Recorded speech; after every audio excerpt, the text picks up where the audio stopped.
The iPod fourth generation might just be one of the absolute best video camcording devices that you can possibly buy. So this is actually an old iPod because, as you may remember, I gave away a couple of fifth generation iPods on my channel because I didn't need them. But let's just think about this. If you go to eBay, and this is a 32 gigabyte iPod that I just bought, as you can see, 32 gigabyte. I had this for a little while. I had it for a couple of weeks. I don't even remember when I bought it.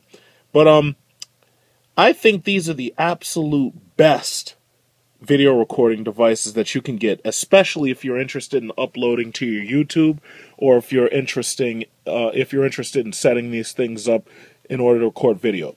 I bought this one for about $150. And again, this is a 32 gigabyte. Meanwhile, if you were to buy an iPod 5th generation and you bought a 16 gigabyte, you'd pay, I think, closer to $300 or something like that. Now, it's funny that when you use the newer iPods or the iPhone, because right now I'm recording with an iPhone 5, it's funny, if you use the newer ones, you know, all of a sudden you suddenly realize how, like, the old technology got so old so quickly. But this thing still feels relatively up to date. It has the FaceTime camera right here.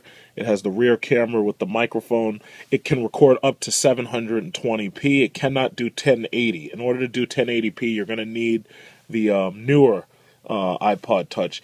But frankly, I don't think 1080p works for me for the very simple reason that most people, their bandwidth when they're downloading videos on their phones and whatnot is so slow until they don't use 1080p. They'd rather watch HD 720 unless they absolutely have something fast enough to watch 1080. So in any event, I updated the software so that you have the ability to auto-swipe the camera online, and it gives you quick access, like to making movies using the camera. So I did update the software. And the beautiful thing about staying with Apple, like I was mentioning, I would never leave Apple for Android. The beautiful thing about staying with Apple is that as long as I stay with Apple along Apple devices like my MacBook Air and my iPods and my iPhones, as long as I stay with Apple, I have instant access to all of the same apps that I used on the other device. Like, for instance, I have this app right here, Action Movie. I don't use that anymore, but it allows you to add, like, these silly little action scenes to certain video clips.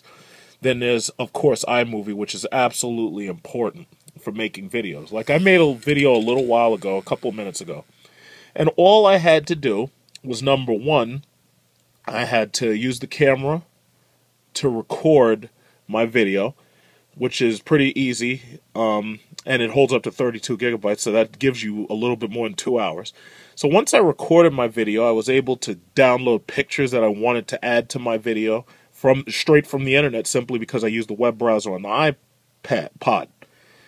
Then I made 2 video clips about the Samsung Galaxy S phone. Yeah, they were shitty quality, but, you know, frankly, who gives a fuck?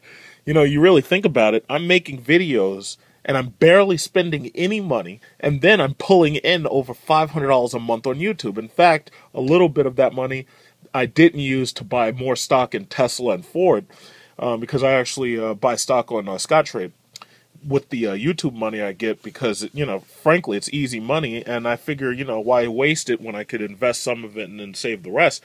But in any event, you can download pictures right from the internet. And when you get the pictures that you want, you can add them into your videos, because this is where I went Google Images. Then, when you have your video, you set it up on iMovie. And iMovie is a very simple way to set up videos, and then you can put in music that's not copyrighted. And then once you set up your video, like this was my video as I was setting it up, I recorded a voice by just pushing that button to record the voice. And then at the very end, I threw in one of the pictures that I had right here. It took me all of, 7-8 minutes to make a video? And then once you're finished making the video, all you do is you ask the camera to export that video. So you go right here and you say, hey, do I want to send it straight to YouTube? Do I want to send it to Facebook? Do I want it to send it to my camera roll and download it to my computer? It's up to you. But this thing sends 720p video straight to your YouTube. It doesn't get in the way of you using your phone, So the reason why I buy a 16 gigabyte iPhone and bought a 32 gigabyte iPod was because I plan to use this solely for making videos. So this way I don't tie up my phone. Like right now I'm making a video using my phone, and I will say that the ability to upload in 1080p is cool, but only if people are actually going to watch like that, because most bandwidths just can't handle it, especially if you're dealing with people on mobile devices. So, if you're really looking for a nice recording device, I really recommend you go to eBay, or if you go on, one of these other lists, Craigslist, whatever, buy yourself the biggest iPod 4th or 5th generation that you can afford, and that's what you should do. I'm planning to take this iPod with me when I go to Dubai and Seychelles later this year, and I'll be able to record my entire vacation, and I'll be able to leave my iPhone home because I don't want to risk losing my iPhone or whatever. This thing is replaceable because it's only $150 or so, whatever you get it from eBay for. So this is a very, very handy device.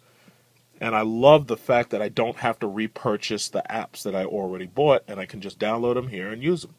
And thus far, I have not seen a single app that allows you to edit as easily on an Android device as I have with an Apple device. And that is the reason why I will not abandon Apple for Android. I don't give a shit if they put out a 20-inch screen on a fucking phone. I will not abandon Apple. I'm going to stick with them.